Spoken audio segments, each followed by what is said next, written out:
à tous, c'est Tic Tac, le Mac Jeune. Nous allons nous intéresser cette semaine aux troubles 10. Dyslexie, dyspraxie, dyscalculie, dysphasie, dysorthographie, ils toucheraient 8 à 10% de la population française. Et pour surmonter ces difficultés, il existe heureusement un accompagnement adapté par les orthophonistes. Nous verrons de quelle façon ils sont formés à l'Université de Rennes.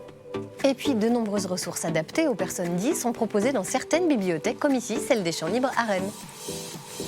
Enfin, nous irons à la rencontre de Ryan, un jeune costarmoricain, lui-même 10, qui a inventé un clavier d'ordinateur adapté. Bon, Ryan avec 2 N.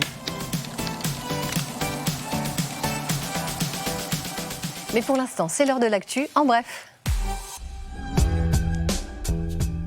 Dans l'actualité des jours derniers, le protocole sanitaire dans les écoles primaires a été renforcé et la vaccination des 5-11 ans les plus fragiles sera ouverte à partir du 15 décembre. Le week-end dernier, le Téléthon, avec près de 74 millions d'euros de promesses de dons, a affiché un compteur final en nette hausse par rapport à 2020. À GFD en Ille-et-Vilaine, une chaîne humaine sans se toucher a réuni bénévoles et donateurs pour permettre à la recherche contre la myopathie d'avancer. Les troubles 10 sont multiples et il n'est pas toujours facile de s'y retrouver. On va tout vous expliquer dans le Data Brace de cette semaine raconté par Ethan et Océane. C'est à vous.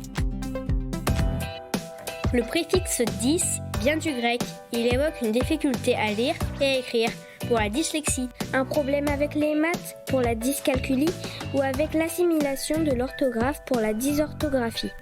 Des soucis avec la parole pour la dysphasie et des troubles de la coordination des gestes pour la dyspraxie. Et parfois, rien que de poser un nom sur le trouble, ça aide à reprendre confiance en soi et à progresser. Heureusement, il existe des solutions pour nous aider. La base, c'est la rééducation. Par des séances d'orthophonie ou d'ergothérapie, des claviers d'ordinateur adaptés, des enseignants, parents et élèves sensibilisés. D'ailleurs, si un jour on se moque de vous savez ce que vous pourrez rétorquer ? Albert Einstein, l'inventeur 2 = MC2, était atteint de dyslexie. Et c'était un génie, compris ?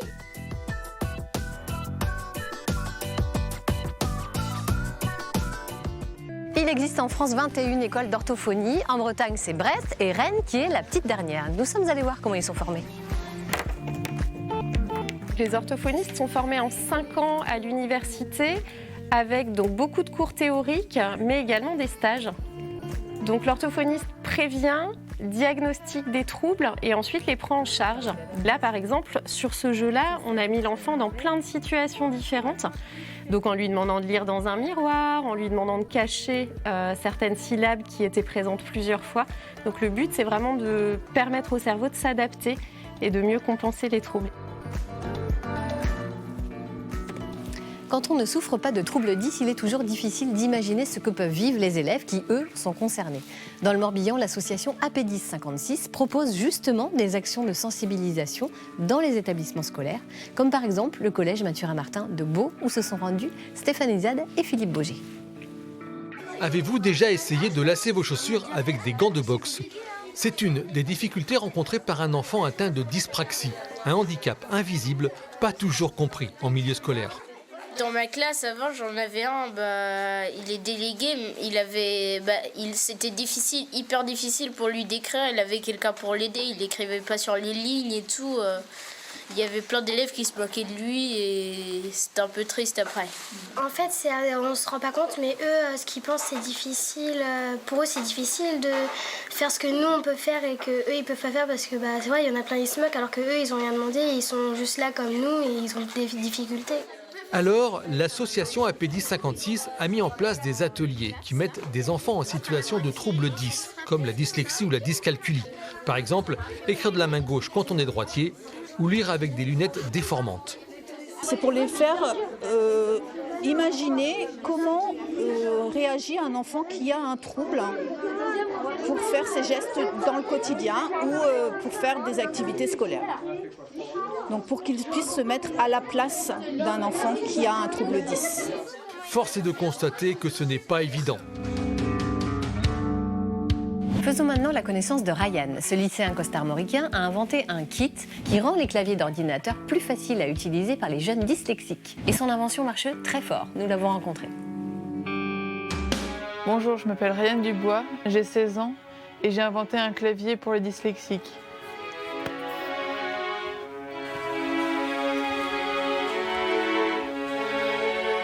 Quand j'étais petit, j'avais du mal à écrire. C'est-à-dire j'étais dyslexique, dysorthographique, dyscalculique, dyspraxique et plein d'autres dys. J'ai eu un ordinateur suite à une reconnaissance de handicap. Et après, avec l'ordinateur, normalement vient des cours d'ergothérapie. Et pendant ces cours d'ergothérapie, on utilisait des gommettes. Sauf que le problème, c'est que les gommettes se détruisaient au fur et à mesure du temps. Les gommettes étaient rondes et du coup ça faisait que les touches, ça dépassait soit des touches, soit ça couvrait pas la touche en entier. Du coup j'ai décidé de faire des gommettes qui résisteraient plus longtemps, qui seraient plus esthétiques et qui seraient plus faciles à utiliser.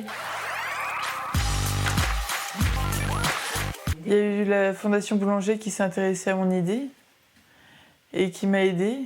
Je voulais pas qu'elle serve que pour moi, je voulais aussi qu'elle aide d'autres personnes. J'ai rencontré le recteur de l'Académie de Rennes, M. Emmanuel Etis, qui va nous commander normalement des kits pour les élèves 10. Et je pourrais pas être plus heureux, je pense.